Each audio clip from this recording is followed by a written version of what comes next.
भारती के लिए 2024 सबसे बुरा साल उनके पॉलिटिक्स का है। इस बार 1 महीने में वो न सांसद बन पाई, न विधायक रह पाई, वो सब कुछ हार गई। पूर्णिया के लोगों का स्पष्ट कहना है कि पप्पू यादव ने ये समर्थन सिर्फ ऊपरी मन से दिया था। पप्पू यादव ने कोई सपोर्ट नहीं किया। पप्पू यादव ने ये समर्थन संभवतः कांग्रेस के जो आला कमान है उसके दबाव में दिया था। बीमा भारती के हारने की वजह पप्पू यादव नहीं है। बीमा भारती के हारने की वजह शंकर सिंह है। शंकर सिंह एक ऐसा नाम है रुपौली में, जो शंकर सिंह मतलब जीते कम हैं, लेकिन उनके इर्द गिर्द ही चीजें रही हैं। नमस्कार, आप देख रहे हैं इनसाइडर लाइव। मेरा नाम है काजल तिवारी। रुपौली में हुए उपचुनाव के नतीजे सामने आ चुके हैं और लोकसभा चुनाव की तरह ही इस बार भी यहां से निर्दलीय प्रत्याशी ने बाजी मार ली है। रुपौली में बीमा भारती के इस्तीफे के बाद सीट खाली हुई थी, जहां 10 जुलाई को वोटिंग हुआ। वहीं इस बार जो तीनों प्रत्याशी चुनावी मैदान में थे वो कहीं ना कहीं बागी थे, क्योंकि कलाधर मंडल की बात करें तो वो राजद छोड़कर जदयू में आए थे और जदयू ने उन्हें अपना प्रत्याशी बनाया था। वहीं बीमा भारती इस्तीफा देकर, रुपौली से वो पहले विधायक थी, इस्तीफा देकर वो लोकसभा चुनाव लड़ी थी राजद के टिकट पर, और इस बार भी लालू यादव ने उन पर भरोसा जताया और विधानसभा चुनाव का टिकट दिया था। निर्दलीय लड़े शंकर सिंह भी पहले लोजपा से विधायक रह चुके हैं। अब जिस तरीके से बीमा भारती विधानसभा चुनाव में हारी हैं, इससे कई बड़े सवाल खड़ा हो रहे हैं। इस पर हम बातचीत करेंगे। हमारे साथ बातचीत करने के लिए मौजूद है हमारे एडिटर पवन प्रकाश। सर, पहला सवाल यही है कि लोकसभा चुनाव में हारने के बाद विधानसभा चुनाव में भी बीमा भारती हार गई हैं, लेकिन इस बार उन्हें पप्पू यादव का समर्थन भी मिला था। फिर उनके हार का वजह क्या हो सकता है? पप्पू यादव से मिला समर्थन ही उनके हार की वजह है। दरअसल पप्पू यादव ने समर्थन देने के लिए कह दिया कि हम पूरी तरह से बीमा भारती के साथ हैं। पप्पू यादव ने ये समर्थन संभवतः कांग्रेस के जो आला कमान है उसके दबाव में दिया था, जबकि पप्पू यादव किसी हाल में आरजेडी के किसी उम्मीदवार से एटलीस्ट पूर्णिया जिले में समझौता नहीं करना चाहेंगे, क्योंकि आरजेडी ने उन्हें बुक करने के लिए पूर्णिया में सब कुछ वो किया लोकसभा के चुनाव के दौरान।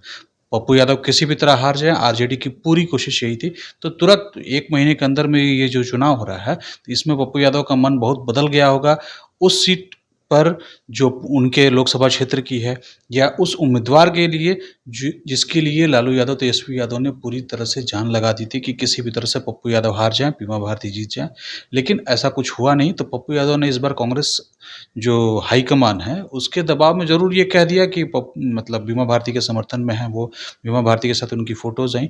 लेकिन जो पूर्णिया के लोग बता रहे हैं, पूर्णिया के लोगों का स्पष्ट कहना है कि पप्पू यादव ने ये समर्थन सिर्फ ऊपरी मन से दिया था। पप्पू यादव ने कोई सपोर्ट नहीं किया। इसका रिजल्ट आप देखिए क्लियर हो जाता है। जैसे लोकसभा चुनाव में जब रुपौली विधानसभा का जो मतदान हुआ था और उसमें वोट जो कैंडिडेट्स लोकसभा उम्मीदवारों को मिले थे, तो उसमें सबसे अधिक वोट मिला था संतोष कुशवाहा को। लगभग 90,000 के आसपास उनका वोट ये रहा था, शेयर रहा था रुपौली विधानसभा क्षेत्र में। पप्पू यादव को 72,000 वोट मिले थे और 10,700 या 800 के आसपास बीमा भारती को मिले थे। तो बीमा भारती के 10,000 और पप्पू यादव के 72,000 अगर जोड़ देते तो भी ये आंकड़ा कम से कम 80,000 पार होना चाहिए था। 80 नहीं, इस बार वोटिंग थोड़ा सा कम हुआ तो ठीक है, 70 भी होता, 50 भी होता, लेकिन ये 50 भी नहीं है, ये 30 के आसपास का है। तो इसलिए पप्पू यादव का समर्थन उन्हें नहीं मिला है, ये बिल्कुल क्लियर है। सर, अब ऐसा कह सकते हैं कि बीमा भारती का जदयू छोड़कर आने का ही फैसला पूरी तरह से फ्लॉप हो गया, क्योंकि लोकसभा चुनाव में हारी, उसके बाद विधानसभा चुनाव में भी वो भी तीसरे नंबर पर रही है। बीमा भारती के लिए 2024 सबसे बुरा साल उनके पॉलिटिक्स का है। बीमा भारती पहली बार जब चुनाव लड़ी थी तो वो निर्दलीय उम्मीदवार के तौर पर लड़ी थी 2000 में, और आसानी से जीती थी। 2005 के फरवरी वाले चुनाव में वो हार गईं, लेकिन 2005 के फरवरी में वो चुनाव जीत गईं, तब वो आरजेडी के टिकट पर थी। उसके बाद से वो लगातार विधायक हैं। 2010 में भी जदयू ने उन्हें विधायक वहाँ टिकट दिया, वहाँ से जीती। 15 में भी जदयू ने टिकट दिया, जीती। 20 में भी जदयू ने टिकट दिया, जीती।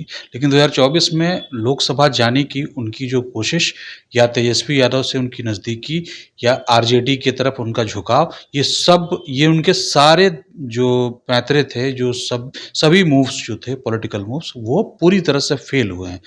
बीमा भारती आज के डेट में मतलब अपनी विधानसभा सदस्यता उन्होंने गंवाई रुपौली से, उसके बाद से लोकसभा चुनाव बुरी तरह हारा ही नहीं, उनकी जमानत जब्त हुई, वो भी आरजेडी के उम्मीदवार के तौर पे। एक निर्दलीय उम्मीदवार के रूप में पप्पू यादव जीत जाते हैं और आरजेडी उम्मीदवार के तौर पर बीमा भारती की जमानत जब्त हो जाती है।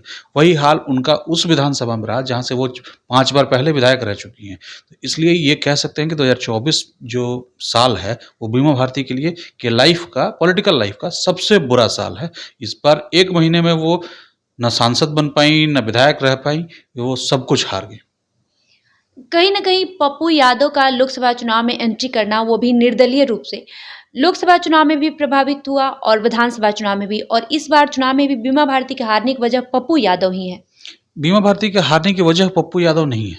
बीमा भारती के हारने की वजह शंकर सिंह है। शंकर सिंह एक ऐसा नाम है रुपौली में, जो शंकर सिंह मतलब जीते कम हैं, लेकिन उनके इर्द-गिर्द ही चीज़ें रही हैं।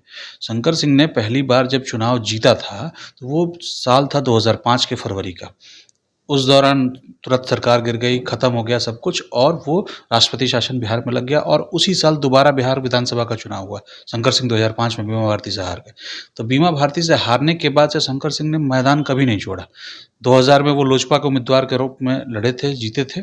2010 में वो फिर लड़े लोजपा से, लेकिन हार गए। 15 में उन्हें टिकट नहीं मिला। 15 में जो आपको याद होगा कि लोजपा का कोलैबोरेशन 2015 के विधानसभा चुनाव में एनडीए के साथ था और एनडीए ने वहाँ वो सीट भाजपा को दे दी।